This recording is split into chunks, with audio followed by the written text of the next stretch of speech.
हरे कृष्णा। सभी भक्तों का हार्दिक स्वागत है आज के इस प्रातःकालीन श्रीमद् भागवत क्लास में। तो हम राजा वेन के बारे में हमने पढ़ा। इस प्रकार एक बहुत पापी क्रूर राजा था जिसने सारे धार्मिक अनुष्ठान बंद करवा दिए थे। यहाँ तक कि जिस ऋषि मुनियों ने उन्हें राजा के पद पे बिठाया था, राजा बनाया था, उनके ऊपर ही वो अत्याचार करने लगे। फिर अत्याचार जब हद से ज्यादा हो गया, राजा वेन को समझाया गया, सुधरने का मौका दिया गया, परंतु उसके बाद भी वो अपने घमंड में इतना चूर था कि अपने आप को ही पूजा पूजनीय सबको बता के मेरी पूजा करो। तो इससे ऋषि मुनि बहुत नाराज हुए, भगवान की उसने निंदा की और ऋषि मुनियों ने उनको जो है मार डाला। अब उससे उनका फिर जंगल को मंथन किया गया, उसकी माँ ने शरीर को संभाला, जांग को मंथन किया, वहां से भी जो पुत्र हुआ वो भी उसी प्रकार का ही था। इसमें और आगे आज हम पढ़ेंगे, इसी में एक नया अध्याय भगवान की कृपा से, प्रभुपाद की कृपा से, आप सभी भक्तों की कृपा से आज हम लोग एक नया अध्याय 15वां अध्याय पढ़ना प्रारंभ करेंगे। तो मंगलाचरण कर लेते हैं। ओम अज्ञानतिमिरान्धस्य ज्ञानाञ्जनशलाकया चक्षुरुन्मीलितं येन तस्मै श्रीगुरवे नमः।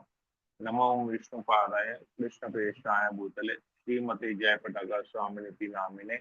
नमो आचार्य पादाय निताय कृपा पदाय गौर कथा दामोदय नगरम तारिणे। नमो विष्णुपादाय कृष्णप्रेष्ठाय भूतले श्रीमते भक्ति वेदांत स्वामिनिति नामिने। नमस्ते सरस्वती देवी गौर वाणी प्रचारिणे निर्विशेष शून्यादि पाश्चात्य देशतारिणे। हे कृष्णा करुणा सिंधु दीन बंधु जगतपते गोपेश गोपिका कांत राधा कांत नमस्ते। सप्त कांचन गौरांगी राधे वृंदावनेश्वरी वृषभानुसुते देवी प्रणमामि हरि प्रिये। वाञ्छा कल्पतरुभ्यश्च कृपा सिन्धुभ्यैव च पतितानां पावनेभ्यो वैष्णवेभ्यो नमो नमः। जय श्री कृष्ण चैतन्य प्रभु नित्यानंद श्री अद्वैत गदाधर शिवसदि गौर भक्तवृंद। हरे कृष्णा कृष्ण कृष्ण हरे हरे, हरे राम मंगलाचरण की जाए। ओम नमो भगवते वासुदेवाय। ओम नमो भगवते वासुदेवाय। ओम नमो भगवते वासुदेवाय। श्रीमद् भागवतम चतुर्थ स्कंद अध्याय 15, राजा पृथु की उत्पत्ति और राज्य अभिषेक। श्लोक नंबर 1। तो आप में से कोई श्लोकों के अनुवाद को पढ़ लेगा? एक साथ पढ़ेंगे। 1 2 3 4 5 6 तक पढ़ेंगे। पहला 6। हरे हरे कृष्णा प्रभु जी, मैं पढ़ रही हूँ। हम पढ़ लीजिए। हरे कृष्णा प्रभु जी नंदन। मैत्रेयवाच। मैत्र ऋषि ने कहा, हे विदुर, इस प्रकार ब्राह्मण तथा ऋषियों ने राजा वेन के मृत शरीर के दोनों बाहुओं का भी मंथन किया। फल स्वरूप उसकी बाहों से एक स्त्री तथा एक पुरुष का जोड़ा उत्पन्न हुआ। श्लोक नंबर 2। ऋषिगण वैदिक ज्ञान में प्रांगण थे। जब उन्होंने वेन की बाहुओं से एक स्त्री तथा पुरुष को उत्पन्न देखा तो वे अत्यंत प्रसन्न हुए, क्योंकि वे जान गए कि यह युगम दंपत्ति श्री भगवान विष्णु के पूर्णांश का विस्तार है। श्लोक 3। ऋषियों ने कहा, यह पुरुष तो संपूर्ण ब्राह्मण का पालन करने वाले भगवान विष्णु का अंश है, और यह स्त्री भगवान विष्णु से कभी अलग न होने वाली एवं संपत्ति की देवी लक्ष्मी का अंश है। श्लोक नंबर 4। इन दोनों में से जो नर है वह अपने यंश को विश्व भर में फैला सकेगा। उसका नाम पृथु होगा। निस्संदेह वह राजाओं में सबसे पहला राजा होगा। श्लोक नंबर 5। सुंदर दांतों वाली स्त्री उत्तम गुणों से युक्त होने के कारण पहने गए आभूषण को भी विभूषित करने वाली है। उसका नाम अरची होगा और भविष्य में वह राजा पृथु को अपना पति बनाएगी। श्लोक 6। राजा पृथु के रूप में श्री भगवान अपनी शक्ति के एक अंश से संसार के लोगों की रक्षा के लिए प्रकट हुए हैं। संपत्ति की देवी भगवान की निरंतर सहचरी है, अतः वे अंश रूप में राजा पृथु की रानी बनने के लिए अर्ची रूप में अवतरित हुई है। हरे कृष्णा प्रभु जी। हरे कृष्णा। बहुत बहुत धन्यवाद माता जी पढ़ने के लिए। तो दोनों बाहों का मंथन किया, एक से एक पुरुष, दूसरे बाहों से एक स्त्री निकली। और जब ऋषियों ने ये देखा तो वो तुरंत समझ गए कि ये स्वयं भगवान के एक शक्त्यावेश अवतार है, शक्ति का अंश है। और एक स्वयं भगवान विष्णु के अंश है और दूसरी उनकी होने वाली संपत्ति की देवी लक्ष्मी है। तो पृथु, उनका नाम पृथु है, वो पूरे पृथ्वी पे अपना यश फैलाएंगे। और जो स्त्री है उसका नाम अर्ची है, जो पृथु महाराज से विवाह करेगी, अपने पति के रूप में उन्हें स्वीकार करेगी। तो प्रभुपाद जी हम लोग सब में एक एक हर तात्पर्य में एक एक पॉइंट है, इंपॉर्टेंट पॉइंट मैं पढ़ लेता हूँ जल्दी जल्दी से।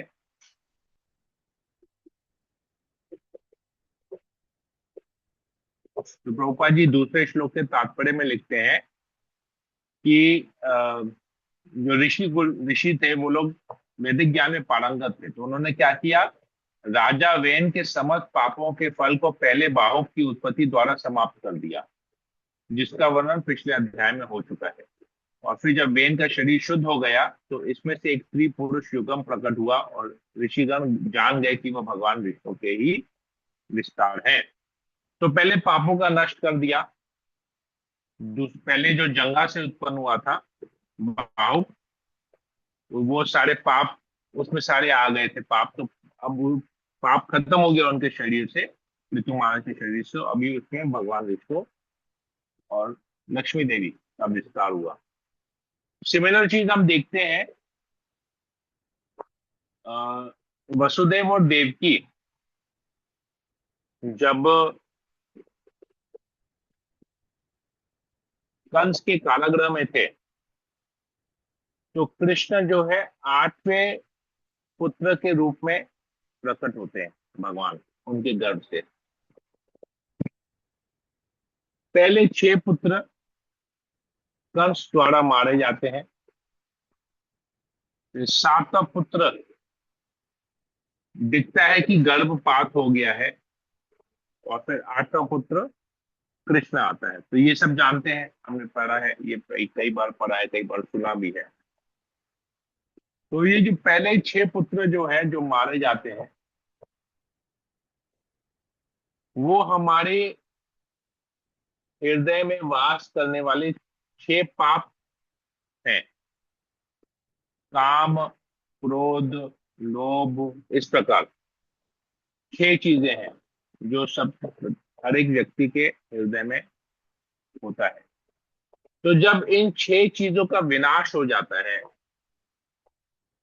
तब बलराम जी आदि गुरु के रूप में प्रकट होते हैं।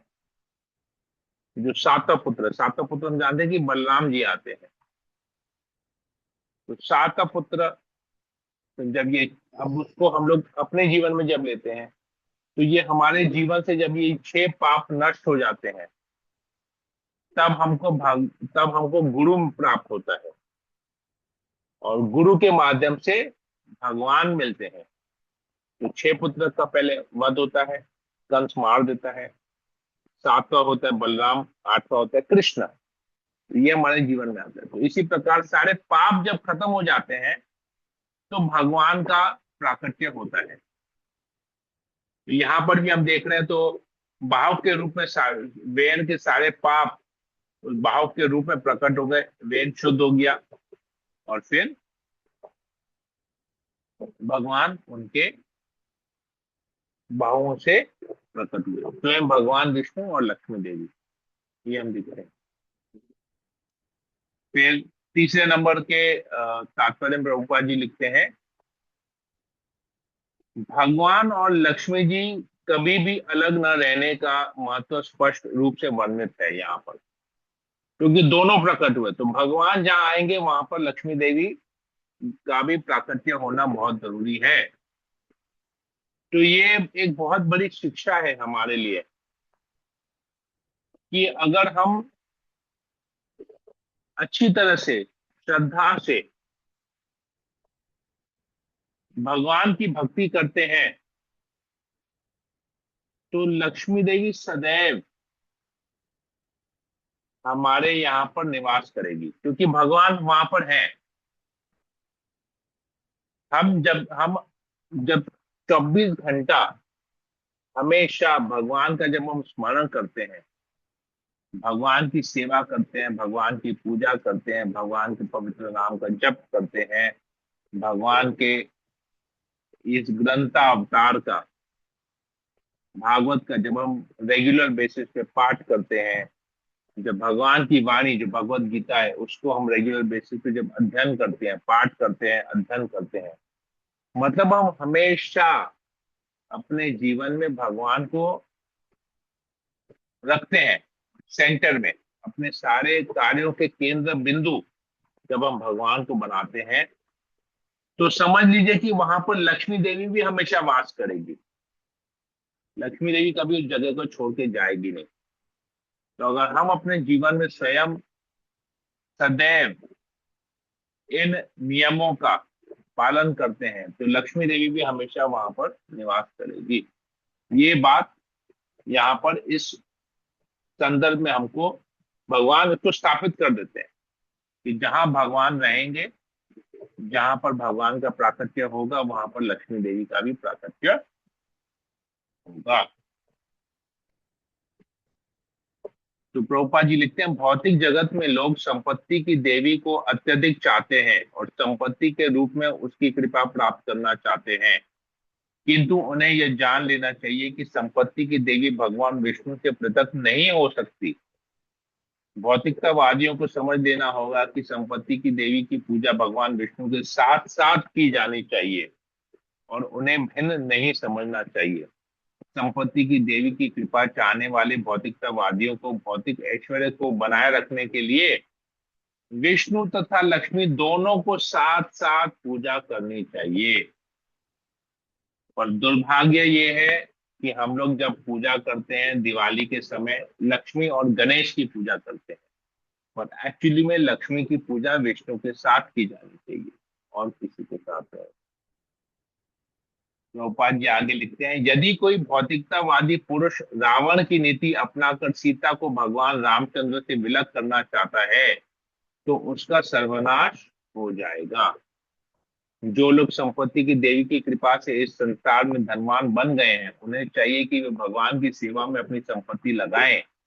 इस प्रकार वे बिना किसी उपद्रव के अपनी ऐश्वर्यमय स्थिति बनाए रख सकते हैं। तो सीक्रेट फॉर्मूला धनी बनने का या जो धन है उसको मेंटेन करने का सीक्रेट फॉर्मूला ये है कि लक्ष्मी और नारायण दोनों की एक साथ पूजा करनी चाहिए और जो भी धन है हमको उसको नारायण की सेवा में लगानी चाहिए, क्योंकि लक्ष्मी भगवान नारायण की पत्नी होने के कारण उनकी सेविका भी है। तो लक्ष्मी को भगवान की सेवा में हमको हमेशा लगाना चाहिए।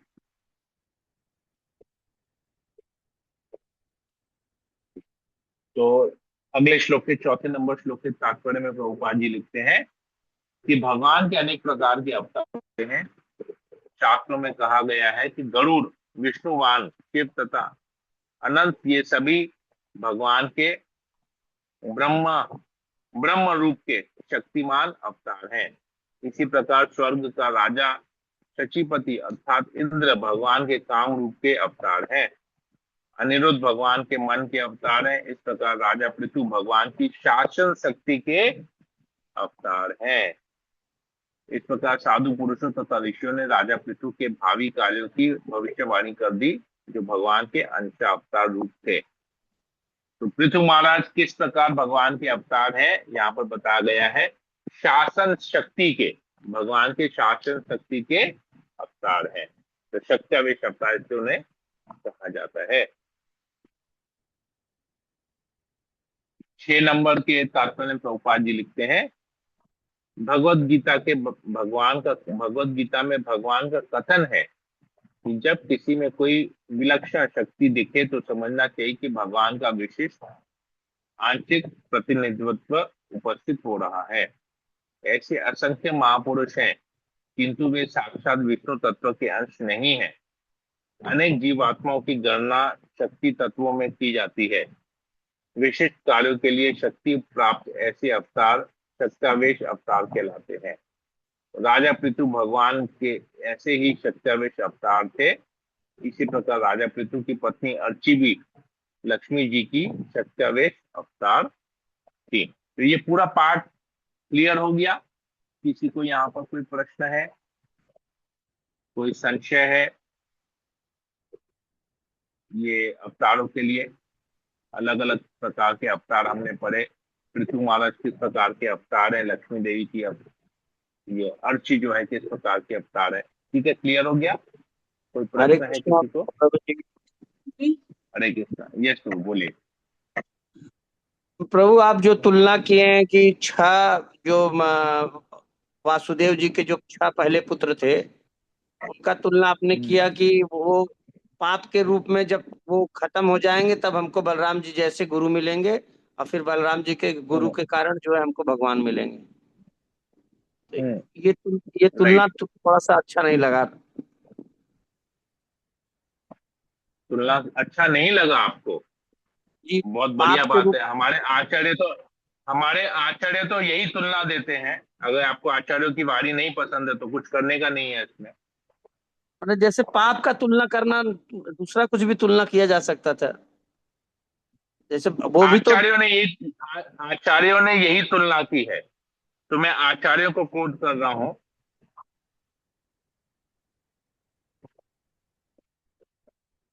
बात यहां पर, जब आचार्य हमें कुछ कहते हैं, प्रभुपाद कुछ कहते हैं, भागवत में कुछ लिखा गया है, तो इसमें पसंद और नापसंद का प्रश्न नहीं उठता है।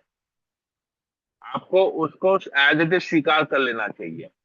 अगर आप इसमें बोलेंगे कि हमको ये पसंद है हम इसको स्वीकार करेंगे, ये नापसंद है हम स्वीकार नहीं करेंगे, तो फिर आपका भक्तिमय जीवन, आप हजारों जन्म भी ऐसे अगर भक्ति करेंगे ना तो आप जहां हैं वहीं पर ही रहेंगे। क्योंकि आप अपने पसंद के अनुसार चीजों को स्वीकार करते हैं और अपने पसंद अनुसार, नापसंद अनुसार चीजों को रिजेक्ट करते हैं। जबकि भक्ति ऐसे नहीं होती। भक्ति ऐसी होती है कि जो भी आचार्य ने कहा है हमको उसको स्वीकार करना ही है, और उसको स्पष्ट तरीके से समझ के स्वीकार करना है, क्योंकि आचार्यों ने कहा है। अभी जैसे एक और आपको एग्जांपल देता हूं।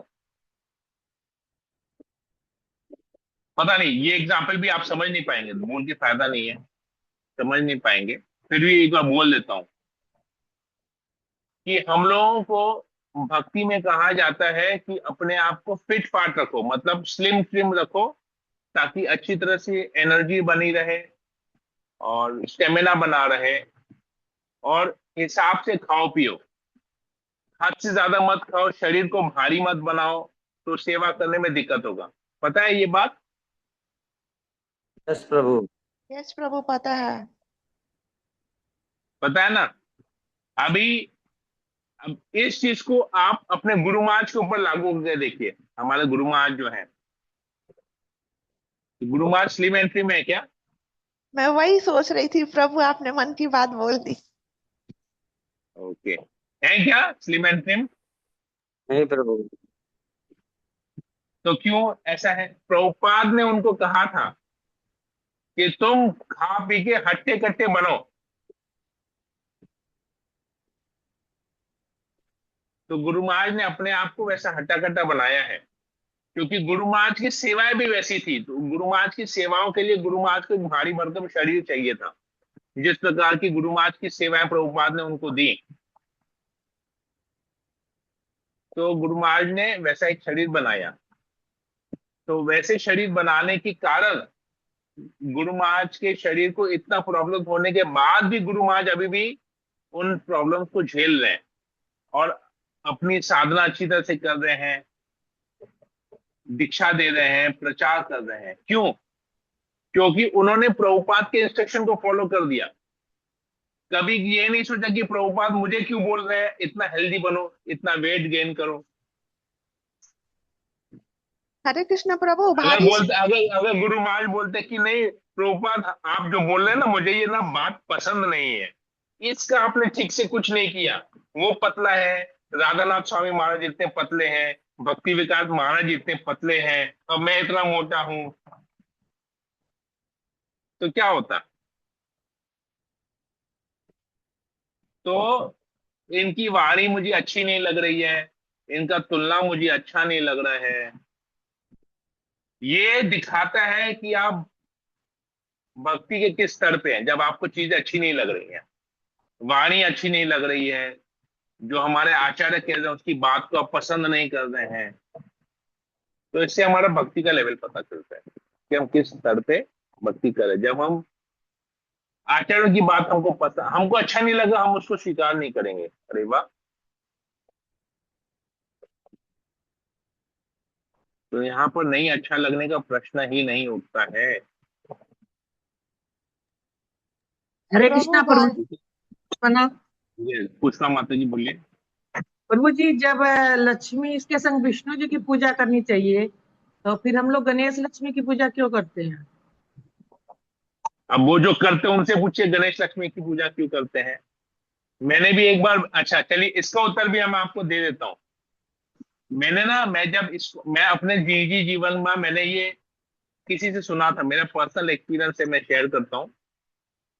अ, मैं जब इस्कॉन ज्वाइन किया था ना 2011 में, तो 2 साल की बात है, आई थिंक 2013 की बात होगी। तो हमारे मार्केट में अ, मेरे बड़े भैया के एक फ्रेंड है, उनका भी शॉप है न्यू मार्केट में।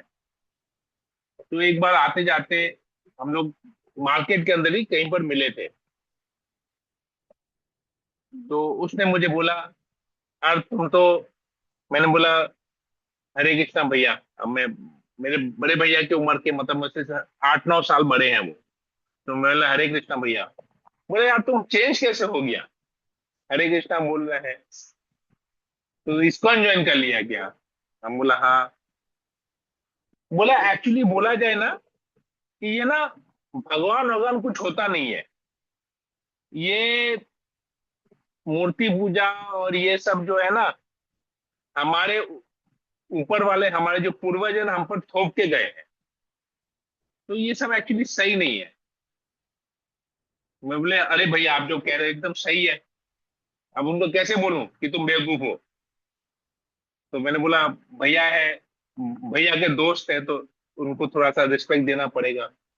तो मैंने बोला कि भैया अगर ये सब गलत है, हमारे पूर्वज जबरदस्ती थोप के गए हैं, तो हम लोग दिवाली में लक्ष्मी गणेश की पूजा क्यों करते हैं? तो करना नहीं चाहिए। बोले नहीं वो करना चाहिए।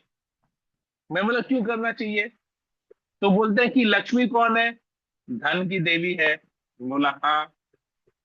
और गणेश कौन है? मैं बोला मुझे नहीं पता गणेश जी कौन है, मुझे तो इतना पता है कि शिव जी के पुत्र हैं गणेश। बोला नहीं, गणेश जो है बुद्धि के देवता है, ज्ञान के देवता है। तो हम लोग दिवाली में लक्ष्मी गणेश की पूजा इसलिए करते हैं कि हम लोग गणेश जी को बोलते हैं हमको बुद्धि दो कि हम लक्ष्मी को अपने पास हमेशा रखें। समझ में आया? ये जो भौतिकतावादी लोग हैं वो लोग ये सोच के लक्ष्मी गणेश की पूजा करते हैं। जवाब मिल गया? प्रभु हम लोग को और तो जो बुद्ध, बताते हैं आपको कि पता ही नहीं ये प्रभुपाद था। गणेश जो प्रभुपाद है, प्रभुपाद तो यहाँ पर लिखते हैं जो भौतिकतावादी लोग हैं वो लक्ष्मी की पूजा करते हैं, पर प्रभु जी एक्चुअली हम में ये, प्रभु जी हम लोग तो तो जो गृहस्थ। लक्ष्मी गणेश की पूजा करता है उसने अपना फिलोसफी दे दिया। फिर मैं भी सोचा, मैं यार ये बात तो सही कर रहे हैं, भौतिकतावादी व्यक्ति है, बात तो सही कर रहे हैं, इसलिए शायद लोग लक्ष्मी गणेश की पूजा करते हैं दिवाली में। एक्चुअली दिवाली तो उत्सव है रामचंद्र के घर आने का। हमको भगवान रामचंद्र की पूजा करनी चाहिए, सीता माँ की पूजा करनी चाहिए, लक्ष्मण की, पूरे मतलब ये पूरा राम दरबार की पूरे दिन पूजा करनी चाहिए, पर उनको साइड कर दिया। जिनके वजह से दिवाली आई उनको साइड करके लक्ष्मी गणेश को पकड़ लिया। ठीक है ना।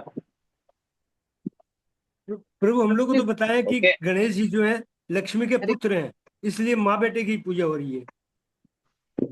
ये तो जो कर रहा था मैंने बताया, मैं जो सुना, हाँ। मुझे तो आज तक नहीं पता कि लक्ष्मी गणेश की पूजा, ये तो सामने किसी ने मुझे बताया, मैंने आपको बता दिया। ठीक है, ओके। और कोई कोई कुछ प्रश्न पूछ रहा था। जी प्रभु, मैं पूछ रही हूँ, मैं एक बात बोलना चाह रही थी हाँ और एक पूछना चाह हाँ रही थी। जो बोलना चाह रही थी, हाँ ये गुरु महाराज तो साक्षात चमत्कार के रूप में दिखते हैं कि इतना प्रॉब्लम हाँ होने के बाद भी कितना दिखता है उनका, हाँ हॉस्पिटल में है ये है, फिर प्रचार नहीं छोड़ते। हम लोग थोड़ी थोड़ी बातों से घबरा जाते हैं। और हम्म, दूसरी बात पूछना चाह रही थी, उनको भारी भरकम शरीर से कौन सी सेवा मिली प्रभु? ओके। आप जब गुरु महाराज की ऐसी सेवाएं कौन सी पढ़ेंगे ना, सेवा थी जो भारी भरकम शरीर से? हाँ, उनको ना बड़े बड़े जो है कंटेनर्स प्रसाद के, हजार हजार लोगों का प्रसाद ना उनको हमेशा कैरी करना पड़ता था। तो आप गुरु महाराज की सेवाओं के बारे में सुने नहीं, कभी सुनेंगे ना प्रभुपाद जब गुरु महाराज से अपनी सेवाओं के बारे में पूछते हैं, कि रिपोर्ट जब मांगते हैं, तब गुरु महाराज का वाणी सुनेंगे ना, तब पता चलेगा कि क्या गुरु महाराज सेवाएं करते थे। हम लोग वो लेक्चर सुन चुके हैं, रूम कन्वर्सेशन। प्रभुपाद और गुरु महाराज के ना कुछ रूम कन्वर्सेशन है, वो जब आप सुनेंगे ना, आपको पता चलेगा कि गुरु महाराज क्या क्या सेवाएं कर चुके हैं। मतलब हम, अगर मैं बताऊं, अब लोग मुझे बोलते हैं कि प्रभु आप इतना सेवा करते हैं, इतना सेवा करते हैं, अकेले इतना मैनेज कर लेते हैं, तो सोचिए कि मुझ जैसा तुच्छ जीव इधर 200 400 500 600 लोगों का यात्रा अकेले हैंडल कर लेता है, तो सोचिए गुरु महाराज जितने महान भक्त, प्रभुपाद के शिष्य, वो क्या नहीं किए होंगे। मैं तो गुरु महाराज के लाखों शिष्यों में से एक शिष्य हूं। तो सोचिए, एक मेरे में, अगर आप लोग को लगता है कि मेरे में कुछ ऐसा खासियत है जो है कि मैं इतना कुछ कर ले रहा हूं, तो सोचिए गुरु महाराज, मैं तो गुरु महाराज के, मैं मतलब गुरु महाराज जितनी सेवाएं कर चुके हैं प्रभुपाद के कहने पे, मैं तो उसका 1% भी नहीं किया हूं। तो अब सोचिए गुरु महाराज में क्या पावर होगा, गुरु महाराज ने क्या सेवाएं की होंगी। नहीं, उनके पावर में कोई संशय नहीं है, बहुत पावरफुल है। हाँ, पर वो क्यों क्यों भारी क्यों है भरकम ऐसा, शरीर। मैं वो बताता हूँ, मैं वो भी बताता हूँ क्यों ऐसा है। क्योंकि उन्होंने गुरु की वाणी को अपने जीवन का लक्ष्य बना दिया। मैंने भी यही किया है, मैंने भी गुरु की वाणी को अपने जीवन का लक्ष्य बना दिया है। बस, वेरी सिंपल। पूरे पूरे इसका एक ही है, एक ही लाइन में इसका समरी है कि आप अगर अपने गुरु की वाणी को, अपने गुरु की वाणी मतलब जनरल इंस्ट्रक्शन नहीं, पर्सनल इंस्ट्रक्शन। एक होता है गुरु का जनरल इंस्ट्रक्शन जो गुरु अपने सारे शिष्यों को देते हैं, और एक होता है गुरु का पर्सनल इंस्ट्रक्शन जो आपको या हमको, मुझे पर्टिकुलरली जो मिलता है, जो मेरी क्षमता अनुसार गुरु मुझे देते हैं कि तुमको ये करना है। एक हो गया जनरल जो सबको बोलते हैं, भाई 4 नियम पालन करो, 16 माला जप करो, प्रचार करो, ये करो वो करो, ग्रंथ वितरण करो, सब कुछ, ये हो गया जनरल इंस्ट्रक्शन। एक होते हैं पर्सनल इंस्ट्रक्शन जो मेरी क्षमता अनुसार मैं क्या और करूं, मैं तो ये कर रहा हूं, इसके अलावा और मैं क्या कर सकता हूँ। गुरु महाराज आप किस, मैं ऐसा कौन सा ऐसा मैं कार्य करूं जिससे आप खुश हो, वो हो गया पर्सनल इंस्ट्रक्शन। जब आप स्वयं पूछते हैं गुरु से कि मैं क्या करूं, ऐसा कौन सा कार्य करूं, ऐसी कौन सी सेवा करूं आपकी जिससे आप प्रसन्न होंगे, तब जो गुरु गुरु जब जो आपको आदेश देंगे, जब उस आदेश का पालन आप करेंगे ना, तो आप भी चमत्कारी बन जाएंगे, ऐसे ऐसे कार्य कर निकल जाएंगे, पता भी नहीं चलेगा कि कैसे हो गया। तो ये गुरु की कृपा से होता है। गुरु महाराज भी इतने चमत्कारी क्यों हैं, क्योंकि उन्हें प्रभुपाद से पर्सनल इंस्ट्रक्शन, जीवन भर प्रभुपाद से पर्सनल इंस्ट्रक्शन लिया कि मैं क्या करूं, मैं क्या करूं। गुरु प्रभुपाद ने बोला ये करो, ये करो, ये करो, ये करो, ये करो। तो जब वो गुरु की, अब प्रभुपाद कैसे पाश्चात्य देश में जाके प्रचार किए, उनको गुरु की, उनको आदेश था कि तुमको पाश्चात्य देश में जाके प्रचार करना पड़ेगा। तो हमेशा वो यही रखते थे, प्रभुपाद हमेशा ये कहते कि मेरे में क्षमता नहीं है भक्त बनाने की, ये तो गुरु का आदेश था, तो मैं इधर प्रचार कर रहा हूं, और ये क्योंकि मैं गुरु का आदेश पालन कर रहा हूं, इसलिए लोग मुझे सुन रहे हैं और भक्त बन रहे हैं। प्रभुपाद जी भी हमेशा ये कहते थे, तो हमको याद रखना पड़ेगा। क्लियर हुआ? आई थिंक विनीता सबलानी माता जी, क्लियर हुआ यस सब कुछ? प्रभु, क्लियर हो गया कि गुरु नहीं तो भगवान नहीं, सीधी सी बात है। अगर राइट। भगवान चाहिए तो गुरु ही पहले है। हाँ, हाँ, गुरु कब आएंगे? जो अभी आपने बताया, काम क्रोध वो सब चला जाएगा, तब जाके गुरु का आगमन होएगा, राइट। वरना नहीं। ठीक है प्रभु, थैंक यू, हरे कृष्ण। ठीक है, राइट। मेरे को वही और जानना ये था देखिए, कि इसको भी मैं और थोड़ा सा डिटेल में समझा देता हूँ, थोड़ा सा और इसमें इलेबोरेट करता, विस्तार कर लेता हूँ कि जो काम क्रोध लोभ जो है ना, ये ऐसा नहीं कि 100% जाएगा तभी आपके जीवन में गुरु आएंगे। आप जब इनको हटाने के लिए प्रयास करेंगे तो उस समय गुरु आपके जीवन में आएंगे और आपकी सहायता करेंगे ताकि ये पूरी तरह से नष्ट हो जाए। ठीक है, तो ये आपको समझना पड़ेगा। और भगवान तभी मिलेंगे जब ये काम क्रोध लोभ 100% जब नष्ट हो जाएंगे आपके जीवन में, तब आपको भगवान मिलेंगे। तो ये कैसे होगा? गुरु की कृपा से होगा। तो हमको प्रयास करना, आरंभ करना है कि हम इन चीजों को दूर रखें। जब हम काम क्रोध लोभ को हटाएंगे अपने जीवन में, अहंकार को हटाएंगे, तब हम विनम्र बनेंगे, तब हम ज्ञान लेने के लिए अपने आप को योग्य बनाएंगे। अगर हमें काम वासना है, भौतिक इच्छाएं बहुत सारी है, तो क्या हम गुरु के शरण में जाएंगे? नहीं जाएंगे। अगर हमें बहुत सारा क्रोध है, हम बात बात पे गुस्सा करते हैं, बात बात पे लोगों से झगड़ा करते हैं, तो क्या हम गुरु की वाणी को स्वीकार करेंगे? किसी दूसरे की वाणी को स्वीकार करेंगे? नहीं स्वीकार करेंगे। अगर हमें लालच बहुत है, उस लालच के लिए हम कोई भी गलत कार्य करने के लिए रेडी है, चोरी चकारी, दूसरों को धोखा देना, सब कुछ करने के लिए रेडी है, तो क्या हम भक्ति कर पाएंगे? नहीं कर पाएंगे। तो जब तक इन चीजों को हम हटाने का प्रयास नहीं करेंगे, तब तक गुरु नहीं आएंगे।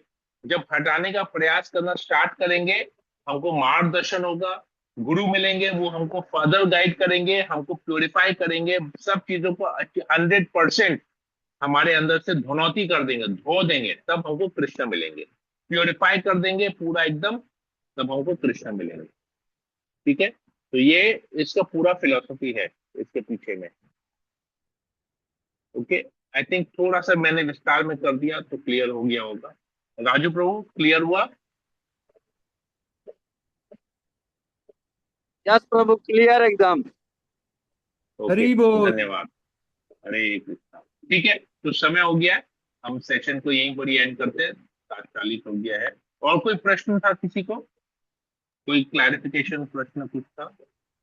हरे आशा कृष्णा रानी प्रभु जी, माता जी, दंड प्रणाम। धन्यवाद प्रभु जी, जैसे माता जी, आज बोलिए। गुरु पूर्णिमा है, तो गुरु पूर्णिमा पे हम विशेष क्या कर सकते हैं प्रभु जी? क्या होता है इसमें?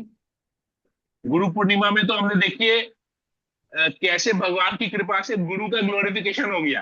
गुरु पूर्णिमा में हमारे गुरु का ग्लोरिफिकेशन हो गया, परंपरा का ग्लोरिफिकेशन हो गया, पूरे गुरु परंपरा का ग्लोरिफिकेशन हो गया।